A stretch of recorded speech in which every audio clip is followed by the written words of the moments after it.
The Three Tenets of Polygyny. We're going live for the first time. It's 2022, baby. Okay, so if you've been listening to me for a while, you would know that I've made several videos about polygyny. It's one of the things I talk about here, as well as Egypt. So I've made successive videos about polygyny. Started off with the science of polygyny. Does the Bible condone polygyny? And polygyny is African culture. Therefore, science, religion and culture make up what I've termed the three tenets of polygyny. So it's only right to finish the series with a special combination video with the key points from each tenet for a complete and convenient learning experience. There's a lot more exciting videos to come, so subscribe, like and share to be part of the journey. Okay, so we'll start off with science, the first tenet of polygyny, science. Nuapu is the science of sound right reasoning. So we're on the right track.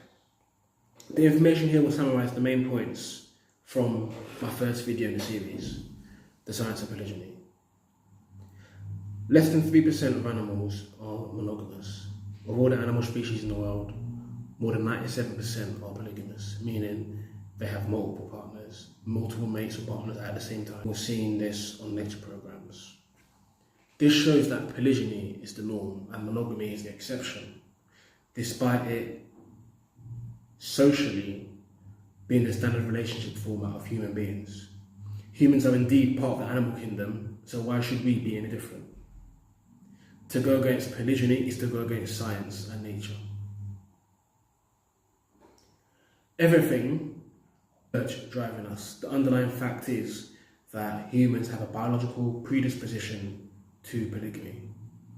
Polygamy, our Nuapian doctrine, holy book so to speak, says this: female living selfish male living beings to higher and nobler things, and inclines him to forget me, Aliun El.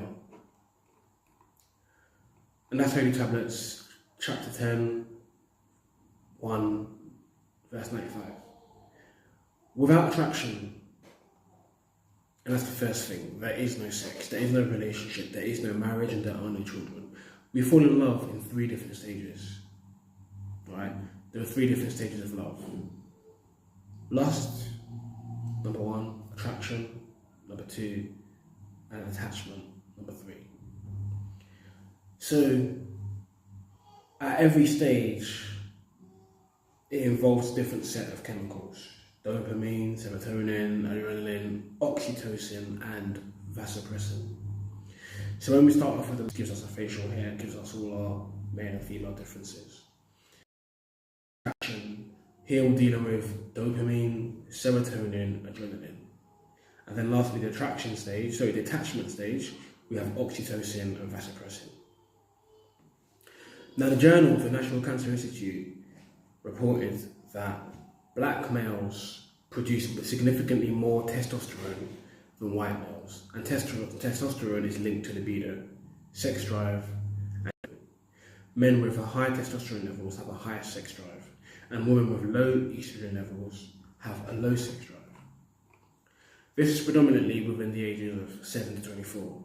After that, the levels are reduced to later years when whites have more testosterone than black men. Historically, the more successful a man is, the higher his libido, because it stimulates testosterone, which means he wants and needs more sex. So what if we were to venture to another extreme with cheating among millionaires? The results have shown that a man is actually more likely to cheat if he is successful, because he has more testosterone and more adrenaline. He will have access to a wider range of women. In this world, money, whether we like it or not, controls the world. You have access to more women, with perfect examples of this, people like Nick Cannon, Future, Tiger Woods. We all know how that worked out. But yet celebrities with millionaire status are expected to be monogamous. I don't see how that's going to work. So in the attraction stage of love, we have dopamine. It's a chemical that stimulates desire and reward by triggering an intense rush of pleasure. It has the same effect on the brain as taking cocaine. Let me see if my volume's up. Okay, so let's take a look at a scientific experiment to further understand this. the man plan. They did a study to test the activation of dopamine, a reward mechanism in the brain. They put two groups of men in a brain scanner and used fMRI brain imaging. They showed the neutral, sexual, romantic scenes and measured the amount of brain activation within each one, in terms of how much the brain lighted up in regions of the brain that have dopamine. And the results showed that the brain lit up in both groups of men when presented with sexual images compared to neutral scenes. Now what's interesting is that in the romantic scenes, the monogamous men showed brain activation and the non-monogamous men didn't. What will make a monogamous man happy is not the same as in death. It's a CD by Dr. York in the format of a question and answer class. You can find that in a link which I want to post. There are 3 principles of existence. Everything in one way, shape or fashion falls under these 3 principles. So let me explain that. Every day you go to work to earn money and box investments, side hustles, whatever it is, just by living in the world. Right? You want them. Hit the gym, eat well to attract the guys. If you're a guy, you can get your hair done, go to the gym, lift weights, buy cars, eat well, and dress nice to get the girls. If you manage to get them, once you have sex, you can produce children and continue the circle of life. And then you die. See, we're controlled by these forces, wealth, sex and death, and attraction. We can't escape from them. We will never be able to control them because that's part of who we are. It's that animalistic tendency to mate and get sexually freaky with another person. We need to have the things to aspire for: sex, S-E-X, before you D-I-E. Monogamy is a doctrine, it's not a reality, right? We are members of the animal kingdom, ultimately. Like I mentioned earlier, we fool ourselves by living in cities, having technology and the likes, but we're still animals. So in order to keep ourselves from hurting our partner, we have to put aside the animalistic nature we all have. And Dr. York asked members of the audience how many of them had parents that were still together. About the human species, that when we get to a certain age, 5% of us separate at a certain age, we're seeking fulfillment. And he says to ladies, don't try from being the animal that he is. If you trust your man or believe he's looking at another. Next, we're going to move on to genes. There are 2 polygamous genes leading with the seeking gene responsible for reckless behaviour. People with this gene are more likely to have a history of uncommitted sex, including one-night stands and acts of infidelity. And it's also responsible for alcohol and gambling addictions.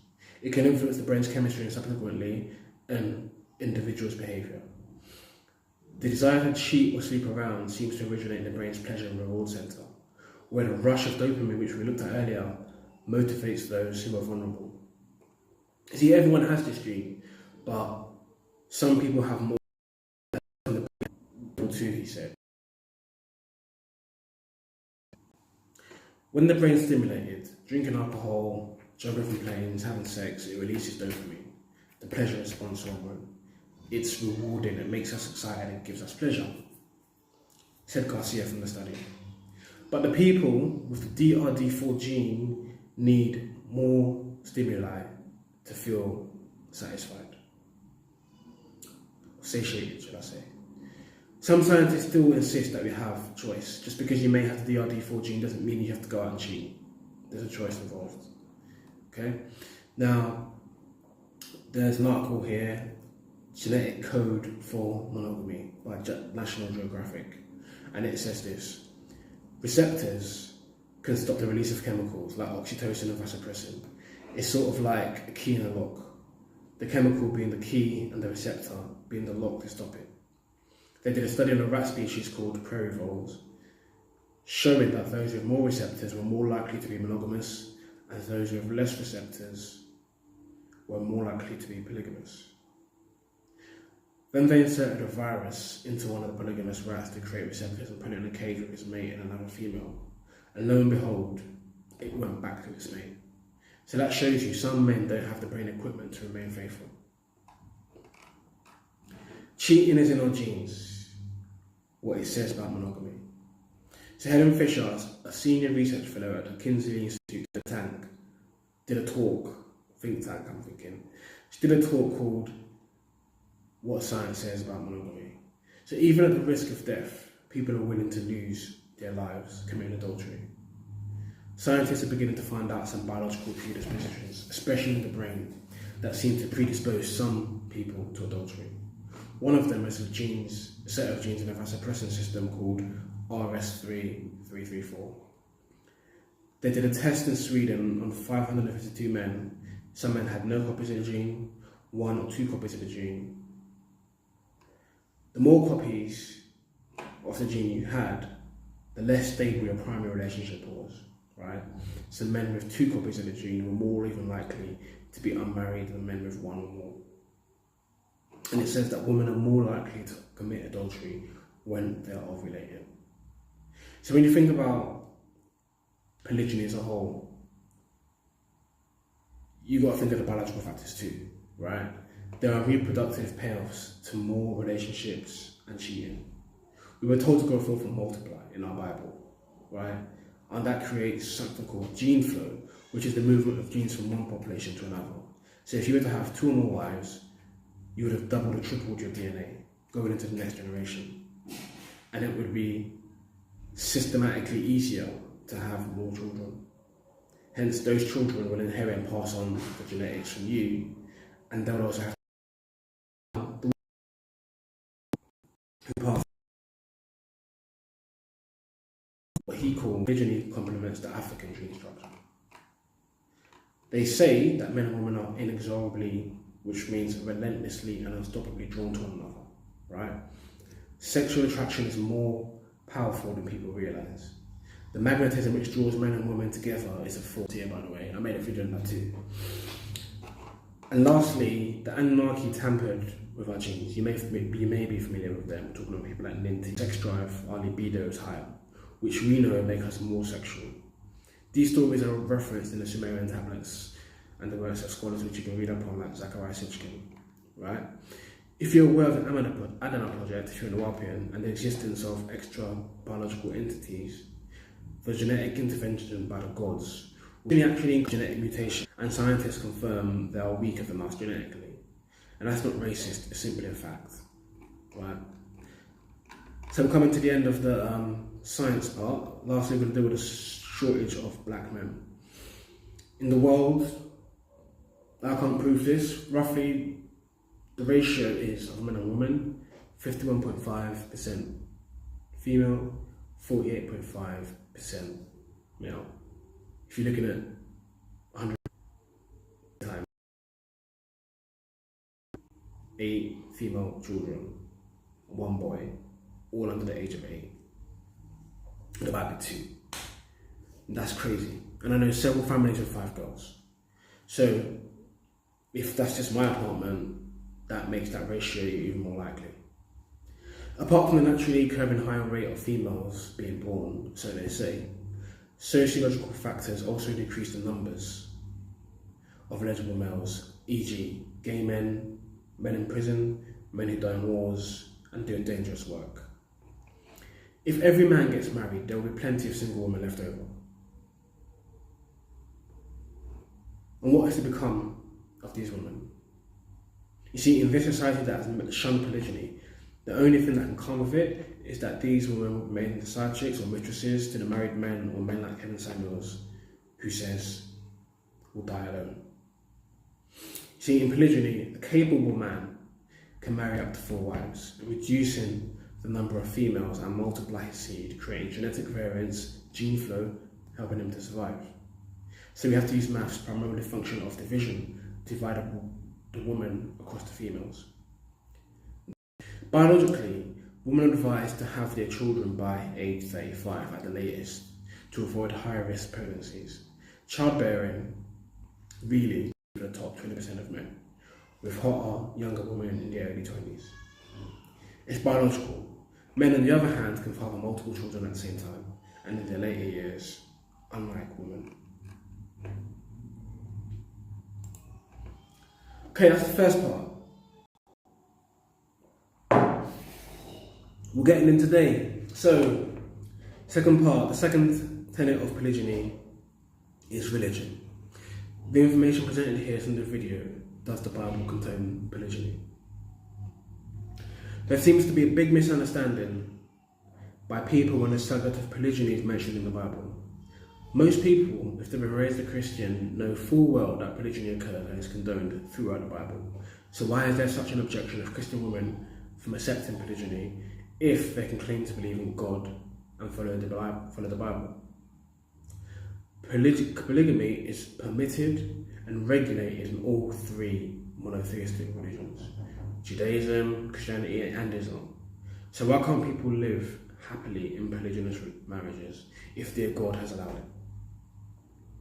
We're going to walk through the Bible now so I can prove it to you. Most of the leading figures and heroes were polygamous men: Abraham, David, Jacob, Moses, Solomon, etc. In fact, there were over 40 men in the Bible who practiced polygyny. So why didn't God punish them or curse them? Instead, he blessed them and made covenants with them. In fact, Moses, a polygamist with 2 wives, one of which was Ethiopian, was above all men. How is that possible? My friends, biblical polygyny is the law, yeah? But yet most Christians, both men and women, reject and oppose polygyny.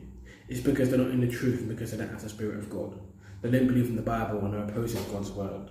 Otherwise, they would follow. It's just merely for show to look good, like overdressing for church. That's not what it's actually about, right?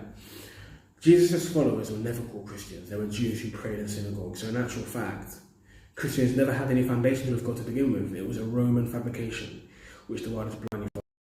So let me go ahead now and debunk all the misconceptions you have about polygyny in the Bible and Christianity. We'll start with the New Testament.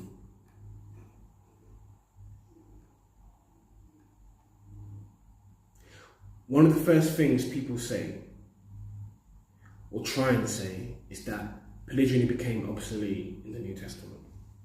But that's a lie. Jesus, in his own words, read writing, said in Matthew 5:17, "Think not that I am come to destroy the law or the prophets. I am not come to destroy, but to fulfill." This law he's speaking about is Moses' law. In John 7:19, he says, "Did not Moses give you the law, and yet none of you keepeth the law? Why go ye about to kill me?" You see, if they truly believe that the Old Testament shouldn't even be available, it shouldn't be accessible, not in circulation. They've removed the Book of Enoch and the Gospel of Mary, so why not just remove or discard the entire Old Testament if it's redundant and doesn't fit your agenda? That makes more sense to me. Christians think it's all about faith, that they don't have to abide by the rules, but the scripture says in Proverbs 7:2 to keep my commandments, and that the Old Testament is still in effect until a new heaven and new earth comes into existence.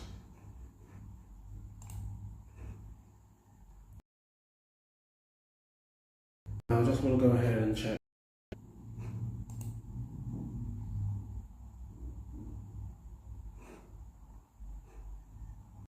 Shall he not diminish? This shows clearly that polygyny is regulated, it's mandated, it's condoned. I'm giving you these words so you can understand the truth here. God didn't forbid or outlaw polygamy. He didn't say it was an abomination. This is a conditional statement saying, yes, you can marry another woman as long as you don't forget about your first wife's food, her clothing, and her marriage rights. You see, when you get that dopamine rush from having that beautiful, wholesome second wife moving with you, which we know from the science of polygyny, don't forget to look after your first wife as well. That's what it's telling you. If you truly believe the Bible doesn't condone polygyny, then ask yourself this: why would God give us instructions for an act he didn't condone? He could have just outlawed it to begin with. The Bible says, "Thou shalt not steal." Not you can steal from the rich and give to the poor. That's Hollywood, right? So apply the same reasoning here. As a man with polygynous nature, you may be lucky enough to get yourself a new lady, especially one that your wife has agreed on. She's new, she's sexy, great personality, beautiful, great body. As a man, you might be so and possible. Next one, Isaiah 4:1, 7 women. And in that day, 7 women shall take hold of one man, saying, we will eat our own bread and wear our own apparel. Only let us be called by thy name, to take away our reproach. I made a video based on this powerful quote. See, this quote is a prophecy. Notice the words, in that day. The word reproach means disappointment. So it describes a time when women may have to maintain a certain level of independence by having to provide for themselves without a man's input. But to be without a man would be shameful, and they would be incomplete. So they would have to cling onto a man, even if it means sharing him with 6 other women. In Ghana, women who are unmarried aren't treated as well as women with husbands. So I understand this quote. On a deeper level, it could describe a dystopian future, where there's a shortage of men. Let's say from a war or population imbalance. Things are going to pretty much have to be bad for 7 women to have to grab on to one man, especially since now polygamy is such a taboo. Now we have the Ukraine and Russia war. They're fighting, they're killing each other, blowing each other up. There's stories of Ukrainian women being raped by Russian soldiers. People are dying, places are being blown up. Here, we've seen on the news, we've heard your money, your class, social orders are done away with. Think Mad Max or even Walking Dead, right? So women who say things like, I don't have time to smile at a black man, I won't submit to a man who doesn't make 100k a year, who's not 6'2" or they're strong and independent, because they're going to have to put that shit aside and get a man to protect them, if they want to survive, that is. This is the wilderness, and it's unforgiving. You could be dead. Finished. 1 Corinthians 11:3, head of the woman. But I would have you know that the head of every man is Christ, and the head of the woman is the man, and the head of Christ is God. Ephesians 5:22, wives, submit yourselves unto your own husbands as unto the Lord. For the husband is the head of the wife, even as Christ is the head of the church, and he is the saviour of the body. Therefore, as the church is subject unto Christ, so let the wives be to their own husbands in everything. 2 key points here. 1, man is the head of the woman. And 2, a wife is subject to her husband. So a woman shouldn't even be in a position to reject the foundation of polygyny. The only thing she can reject is a particular woman, one woman, if she doesn't think that she's a right match for both her and the husband. But she should be a helpmate and help to select the sister wives, because it is them that will need to have that feminine bond. A good Christian wife who reads this passage will submit herself unto her husband and accept polygyny, if that's what he chooses. Polygyny is not an exception to this rule of submission, it's included. Okay, next we're moving on to adultery.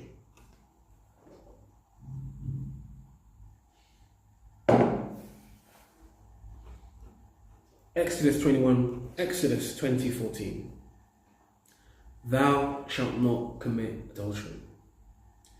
Adultery literally means woman that breaketh wedlock. I'll explain. People tend to group the concept of adultery and apply it to both men and women, but it's very specific. Adultery generally applies to women, not men. Deuteronomy 22:28 says, if a man find a damsel that is a virgin, which is not betrothed, and lay hold on her, and lie with her, and they be found, then the man that lay with her shall give unto the damsel's father 50 shekels of silver, and she shall be his wife, because he hath humbled her. He may not put her away all his days. If a woman isn't betrothed meaning engaged to someone, a man can have sex with her, pay her father dowry, and take her as his wife. It doesn't mention anything about him being married already and committing a sin. Understand that? The sin for the man would be to have sex with a woman who is already engaged or in the process of marrying another man. Verse 23 and 25 say this. So the Bible is in support of polygyny because a man can take on another wife who is not engaged. Right? And to explain that further, 1 Corinthians 7:39 says this. A wife is bound by the law as long as her husband lives. But if her husband dies, she is at liberty to be married to whom she wishes, only in the Lord. So a married woman isn't supposed to marry another man while her husband is still alive, even in divorce, and definitely not two at the same time. For anyone who tries the equality argument, it's not sanctioned by God.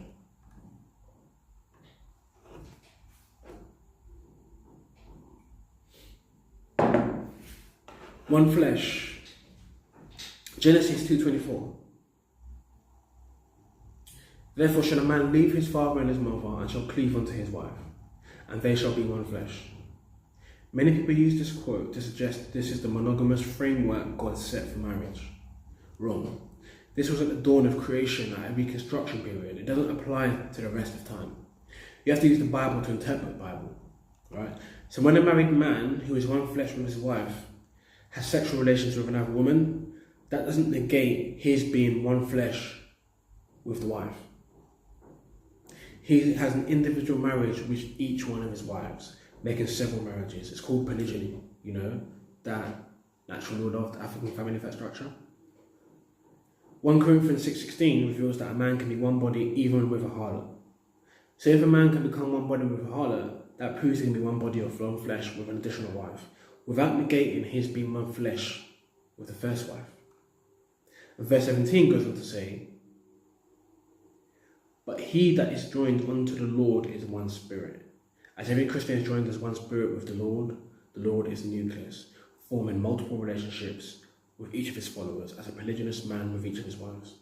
God doesn't regulate or authorize something which is sinful, which is why he gave us Exodus 21:10 to make sure the first or current wives are still taken care of. This same one flesh quote was written by Moses, who was one flesh with his two wives, Zipporah, Exodus 2:16-21 and 18:1-6, and the Ethiopian woman, Numbers 12:1, who I mentioned before. So it can't be seen as a rule, right? Trying to use Adam and Eve's marriage as the basis of monogamy means you also support incest, because they had more children other than Cain and Abel, and they had to commit incest to reproduce. Otherwise, where did they come from? If you believe the Bible, that is. But this was later changed in Leviticus when sibling marriages were forbidden. God could have created either two sets of couples or more wives by them, so that incest wouldn't need to happen. A major point here is that any attempted argument that is used to oppose polygyny in the Bible or the Torah is dead and void, because Moses was a polygamist himself, who also had the Spirit of God, and who also was above all men, wrote the same book. Another one is God actually gives wives with a plural. Yes, 2 Samuel 12:8 says, and I gave thee thy master's house, and thy master's wives into thy bosom, and gave thee the house of Israel and of Judah, and if that had been too little, I would have moreover have given unto thee such and such things. In case you don't understand this old English writing, this basically says the Lord gave him his master's wives, plural, and if he wanted more, he would have given them to him. How can God give wives if he doesn't support polygyny? David already had 7 wives. Don't forget, his sin wasn't in practicing polygyny. It was in taking another man's wife, Bathsheba, the wife of Uriah the Hittite. That's adultery, like I mentioned before, remember? And setting up Uriah's death in order to do so. And marrying a Canaanite. Because don't forget, God banned the Israelites from marrying Canaanites in Genesis 28:1. Genesis 28:1, because they would turn their hearts away from God. And the Holy Tablets also speak about that miscegenation, which is written in the Wapu. And lastly, on the Bible we have the whole bishop scenario, right? 1 Timothy 3:1 says this: "This is a true saying, if a man desire the office of a bishop, he desireth a good work. A bishop then must be blameless, the husband of one wife, vigilant, sober, of good behaviour, given to hospitality, apt to teach." Then verse 12 says, "Let the deacons be the husbands of one wife, ruling their children and their homes well, and their own house as well." This quote is written by Paul, right? A self-appointed disciple, forbidding polygamy by bishops and deacons. And most people who know the Bible know that Paul was a false prophet who tried to change and undermine so many of the original laws. But even if we were to take his word seriously, we need to ask ourselves one question: are you a bishop or a deacon? If not, then this doesn't apply to you. In the same light, he's also acknowledging that Christians were actively practicing polygyny. All the quotes we've seen here give accounts and rules for polygyny, the marriage of one man to multiple women. Nowhere in the Bible does it allow polyamory, which is a woman being married to more than one husband. The Bible is not equal, it's patriarchal, so feminists can leave that argument at the door. If you want to read into this more, for your own research and take your own time, you can visit biblicalpolygamy.com and biblicalgenderroles.com for a complete and thorough understanding. This is how it's recorded, and this is how it will be. Okay.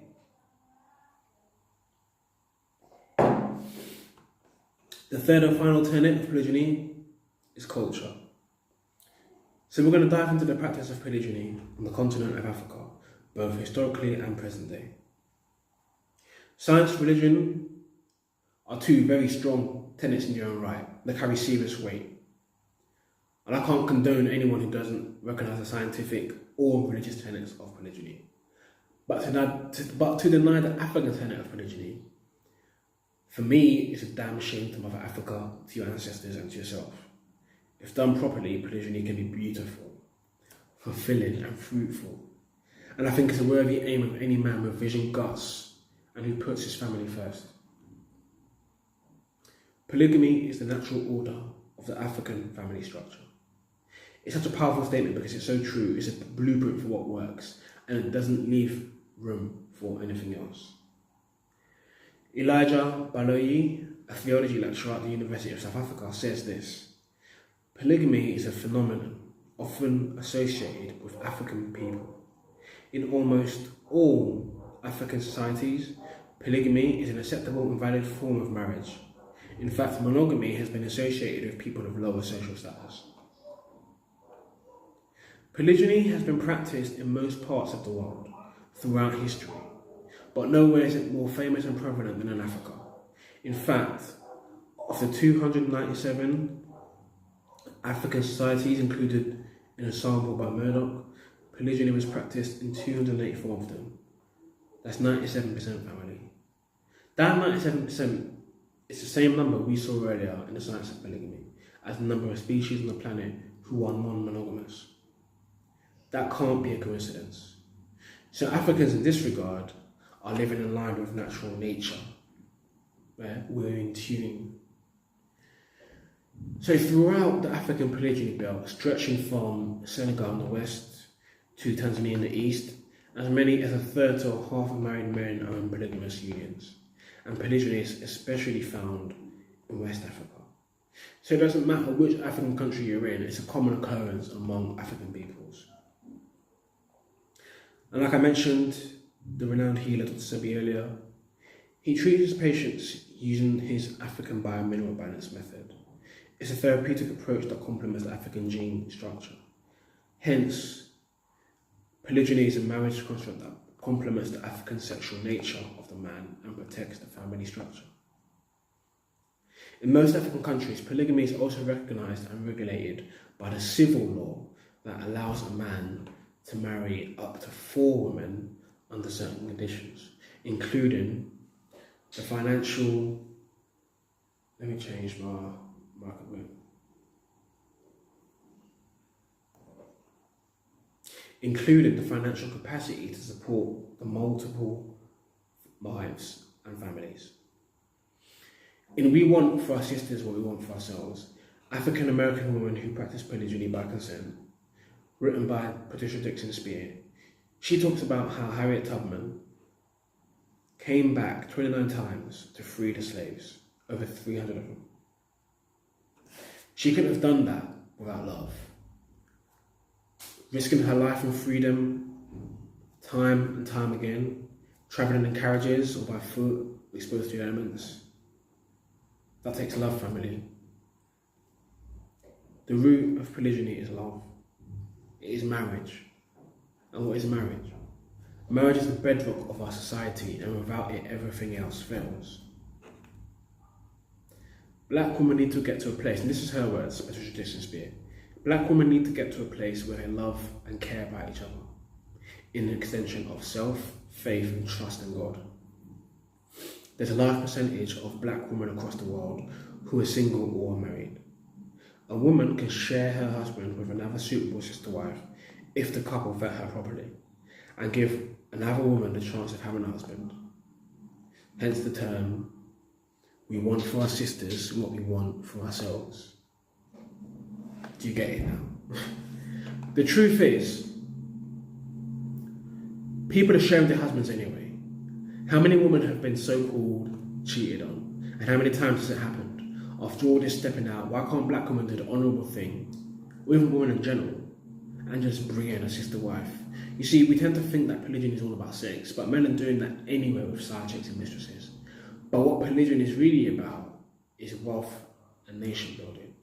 You see, in Africa, and we did this for a reason, one of the main reasons for polygyny was to have more children. Children are a form of wealth because they could work in the land in ancient times, or now work in a family business if you have one. And with more numbers of children, a family is considered more powerful. If you have children with more than one woman, like I mentioned earlier in the science of polygyny, you've doubled or tripled your DNA going into the next generation. And those children will inherit and pass on genetics and brain circuitry to be predisposed to polygyny. There's a great African proverb. If you want to go fast, go alone. If you want to go far, go together. Let me explain this. Let's assume you have two wives, all of you degree educated. And this is what I mean, by the way, I'm sure you can find it online on Insta or whatnot. Take me, right? I work in IT. And I'm not going to say high value male, but when I do work, I'm a high earner. So let's say I have one wife who's a lawyer and another wife who's a secretary. In a month, we can generate an income of at least £7,000 or even dollars a month and above. That money you can use to buy a house, start a business, go on holidays and enjoy your life. The average income in the UK is only 28k. So with that family of 3 working professionals in a polygynous union, you're getting what one man or woman takes in a year in 4 months. Equally shared between you, that is. And even 28k, after rent, bills, transport and entertainment, most people, if they're honest, don't have much left. So why struggle and do it with just 2 people when you can do it with 3 or 4 people as one family and go further? Most divorces are actually due to infidelity and finances, so polygyny solves that one fully. Solves both problems. We've seen in the science of polygyny that black men have the highest testosterone levels, which is a hormone linked to sex drive and infidelity, right? So it shouldn't come as a surprise that black men are more likely to have an extramarital affair. And I hate the word cheat because it denotes entitlement, based on that fact alone. And Godosiana adds, the black man is the man with the most creative propensity on the planet. You get the most powerfully creative man on the planet with black man. With creativity comes procreation. Within a happy polygynous relationship, Everyone wins. How?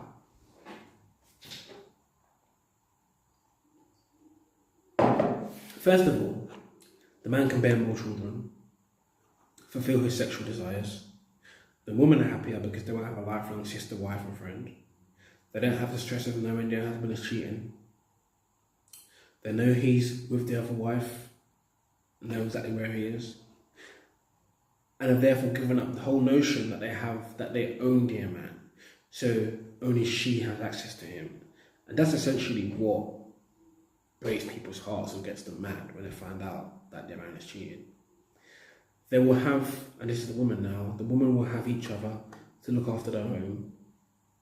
They can cook, clean, look after the children together, and have more free time to pursue their own personal goals. And lastly, the children can be looked after by two moms instead of one. Therefore, learning more skills, as each woman will naturally have their own talents and skills and have more brothers and children to play with, creating a vibrant and healthy family setting. Polygyny served as a dynamic principle of family survival, growth, security, continuity, and prestige, especially as a socially approved mechanism that increases the number of adult workers immediately and the eventful workforce of resident children. You see, it's actually a Western thing for a single woman to live her entire life without her husband. I think as a community people, we would step in and help someone out, even if they were too proud or too fucking stupid to realise they needed help. It wasn't normal for women to die alone, like Kevin Samuel says. See, we got kind of sidetracked here, but I have to explain the things around that. So Patricia calls for African American women to move toward building marriages based on love, truth, community, and ultimately a womanist, not feminist, ethic of care for sisters. She explains that the number one thing that breaks our relationships, families, and communities is the fixation on Western paradigms such as exclusive monogamy and the values that stem from them. We, people of African descent, must free ourselves from dependency on ideas and ways of being that clearly are not working for us. This is seconded by Esther Stanford, who adds, African people must objectively re-examine structures that were the backbone of their historical development in an attempt to successfully engage in modernity. One reason for our troubled relationships, families, and communities is the dishonesty, the deception, and the dishonour that occurs when polygyny is practiced in a closed manner. It's impossible to build healthy relationships, families, and communities with lies as an integral part of them. The only way that our relationships, families, and communities are mended is if polygyny is practiced openly as an alternative marriage and family form. Polygyny can eliminate the potential for dishonesty and deceit, which is divisive, as the basis of relationship formation, provide a larger pool of men for women to select from, avoid women being reduced to their sexuality, and potentially hold men accountable to all women with whom they enter into sexual relations, and provide a mechanism for women and men to work together to build up our relationships, families, and communities. Monogamy definitely disempowers African women and undermines their marriages and families. Whereas polygyny ensures everyone is loved and cared for, embraced in family and society. It doesn't take long for women to reach the danger zone, right? 27 to 35, as Kevin Samuel says, especially now women are chasing careers. And by early to mid-30s, a lot of women are classed as leftovers. You see, I had an ex from Ghana whose grandma wasn't even married by 28. And her family told her to go into the hands of a man who already had 2 wives. Isn't that much better than down alone, like Kevin Samuel says? There's a video on YouTube, right? Faces of Africa, Polygamous Love. A Maasai man from the video says a woman must get married. In true African culture, right, in true African spirit, you don't have that optional choice. The community will guide you towards it, even if you're too proud or too fucking stupid to realise that they are saving you from a lifetime of loneliness and misery. Polygyny, as a part of our culture and common customs, is designed to protect and keep the family together. So denying it will only hurt us in the long run. The definition of a society is a group of people joined together by mutual consent to deliberate, determine and act for a common goal. We claim to be a society and claim to call ourselves different names, but the truth is, if we don't agree on anything, we're not a society at all. We're just a bunch of individuals tolerating each other. The white man, through Western colonization and Christian missionaries, made it taboo. That's why many people reject it today.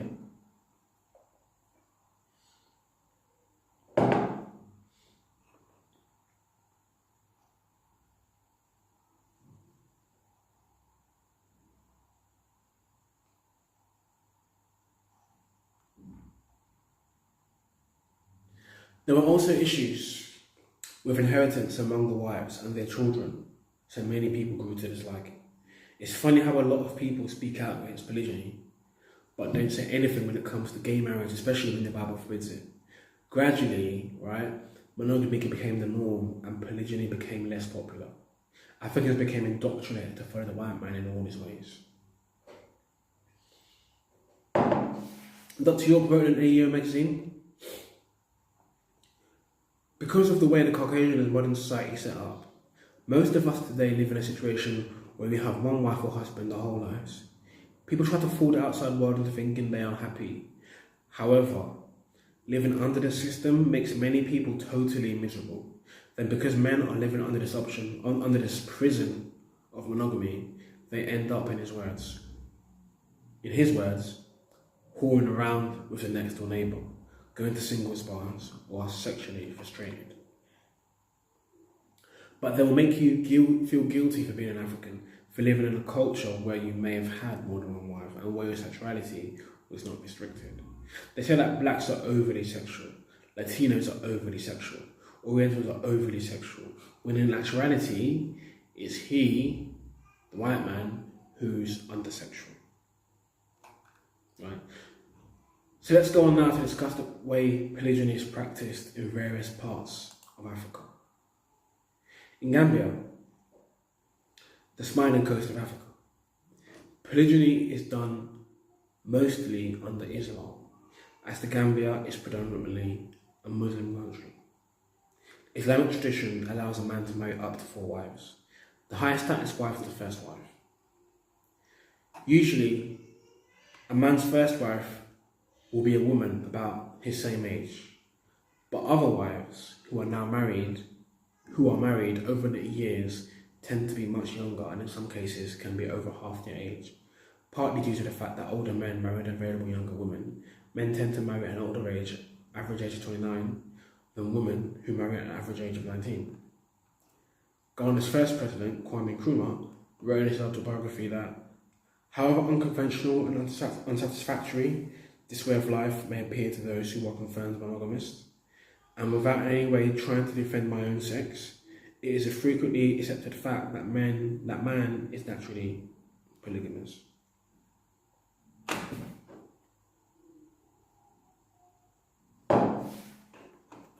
And in an article by CNN on polygamy in Kenya,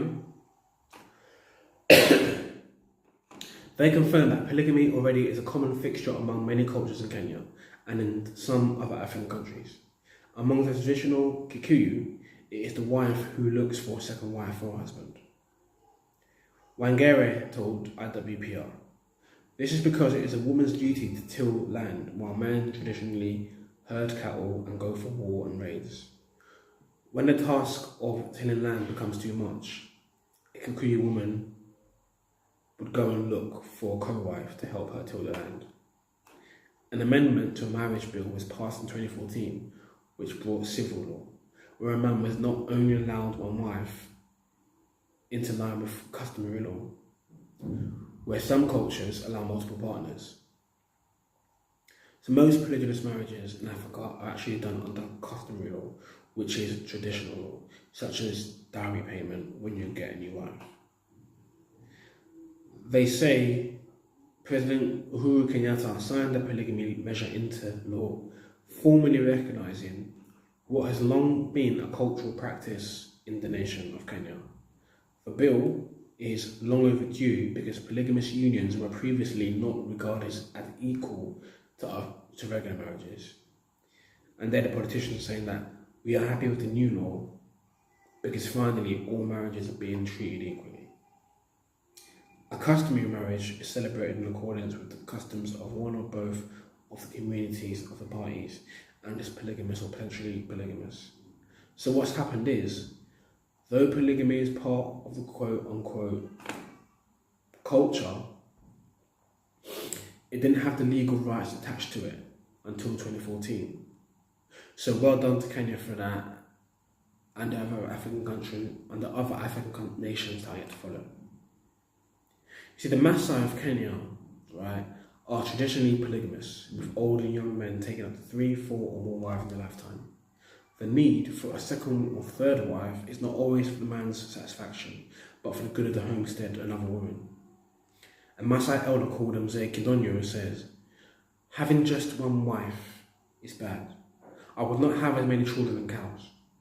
In Africa, it's normally a man's decision to get a second wife, but sometimes a woman can find a second wife for a husband. And in extreme situations, a woman can obviously leave if she hates it that much. But in Africa, a woman has less rights and there are many are uneducated. So there's actually nowhere to go. And polygyny is also very prevalent in neighbouring Tanzania as well, because it has a strong Muslim influence. South Africa, also very polygamous nation. There's a popular show called Ithanda Nesembu about a South African businessman who has, the last time I checked, 5 wives. It's a very entertaining show, and actually a must-watch for anyone seriously thinking about living this lifestyle. The former president, Jacob Zuma, is a polygamist, which is in line with traditional Zulu culture. He has 4 wives and has reportedly fathered 20 children among his wives and mistresses. Sometimes in Africa, polygyny was done if a woman is unable to have children. As painful as that may be, a good woman wouldn't want her husband to be without children, and families are important in Africa.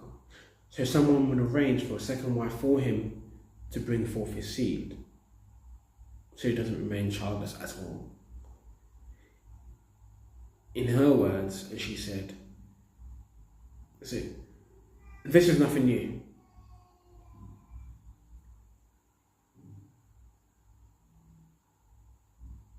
It's in the biblical story of Abraham.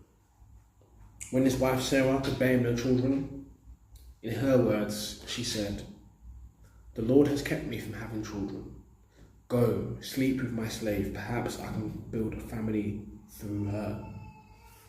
So Abraham agreed. So Sarah took her Egyptian slave Hagar and gave her to her husband to be his wife. He slept with Hagar and she conceived. In this situation, the older wife called a new wife her wife. It wouldn't be just seen as the husband's property. And this is done also with the Igbos of Nigeria and in Kenya too. Women having each other's wives, but it's not a lesbian thing. So don't get it twisted. Polygyny is who we are, whether we like it or not. It's part of the fabric of African life.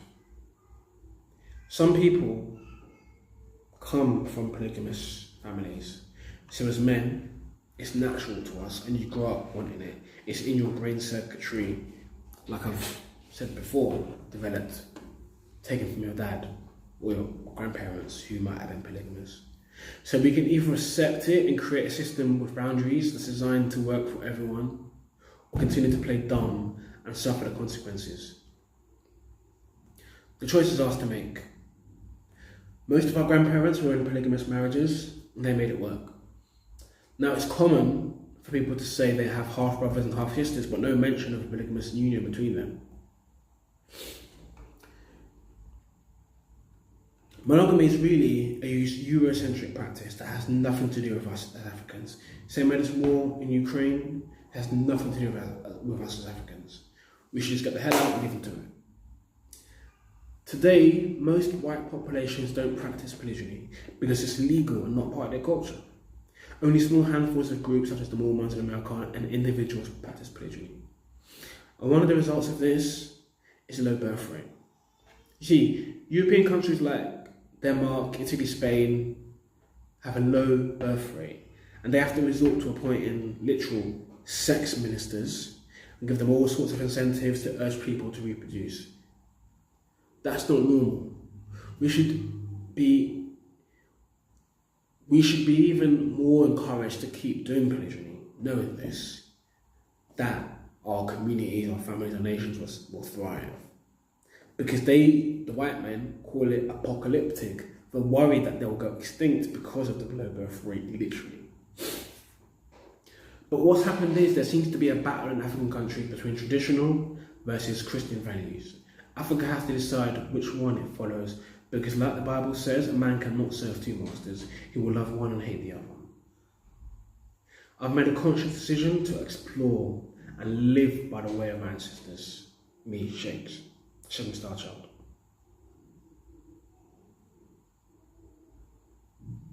And this video should at least let you know the finer details before you go in and make your own decisions.